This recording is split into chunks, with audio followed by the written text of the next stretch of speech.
കേരളത്തിൽ SIR നീട്ടി. Enumeration ഫോമുകൾ ഈ മാസം 18 വരെ നൽകാം.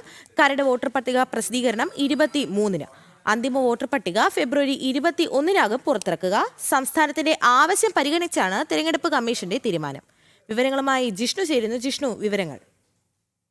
ദുർഗ, സംസ്ഥാന സർക്കാരിന്റെ നിവേദനം പരിഗണിച്ചുകൊണ്ടാണ് ഇത്തരത്തിൽ കേന്ദ്ര സർക്കാർ കേരളത്തിലെ SIR നടപടികളിൽ തീയതികളിൽ ചെറിയ മാറ്റം വരുത്തിയിട്ടുള്ളത്. അതായത് SIR ഡിജിറ്റൽ ഫോമുകൾ തിരികെ നൽകുന്നതിനുള്ള തീയതി ഈ മാസം 18 വരെ നീട്ടിയിട്ടുണ്ട്. ഒപ്പം അന്തിമ വോട്ടർ പട്ടിക പ്രസിദ്ധീകരിക്കുന്ന സമയം നേരത്തെ ഫെബ്രുവരി 2-ാം വാരത്തിലായിരുന്നു തെരഞ്ഞെടുപ്പ് കമ്മീഷൻ തീരുമാനിച്ചത്. അത് ഫെബ്രുവരി 21 വരെ നീട്ടിയിട്ടുണ്ട്. നേരത്തെ കേരളത്തിലെ SIR നടപടികൾ നിലവിൽ റദ്ദാക്കണം എന്നാവശ്യപ്പെട്ടുകൊണ്ട് സംസ്ഥാന സർക്കാരും CPM-ഉം മുസ്ലിം ലീഗും കോൺഗ്രസും സുപ്രീം കോടതിയെ സമീപിച്ചെങ്കിലും കോടതി ആ ആവശ്യം തള്ളുകയും സംസ്ഥാന സർക്കാരിന് ആവശ്യമെങ്കിൽ തെരഞ്ഞെടുപ്പ് കമ്മീഷന് മുൻപിൽ നിവേദനം നൽകാമെന്നും വ്യക്തമാക്കിയിരുന്നു. അത്തരത്തിൽ നൽകിയ നിവേദനം പരിശോധിച്ചതിന് ശേഷമാണ് ഇപ്പോൾ തെരഞ്ഞെടുപ്പ് കമ്മീഷൻ ഈ SIR നടപടികളിൽ നീട്ടിവെച്ചിട്ടുള്ളത്. അതായത് ഡിജിറ്റൽ ഫോമുകൾ തിരികെ നൽകുന്നതിന് 18-ാം തീയതി വരെ സമയമുണ്ട്. കരട് വോട്ടർ പട്ടിക 23-ന് പ്രഖ്യാപിക്കും.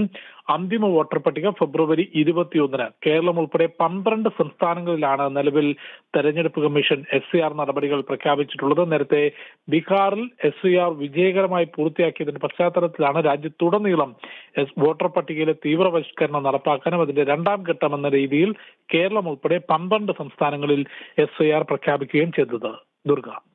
ശരി ജിഷ്ണു, കേരളത്തിൽ SIR നീട്ടി എന്യൂമറേഷൻ ഫോമുകൾ ഈ മാസം 18 വരെ നൽകാം. കരട് വോട്ടർ പട്ടിക പ്രസിദ്ധീകരണം 23-നാണ്. അന്തിമ വോട്ടർ പട്ടിക ഫെബ്രുവരി 21-നാകും പുറത്തിറക്കുക.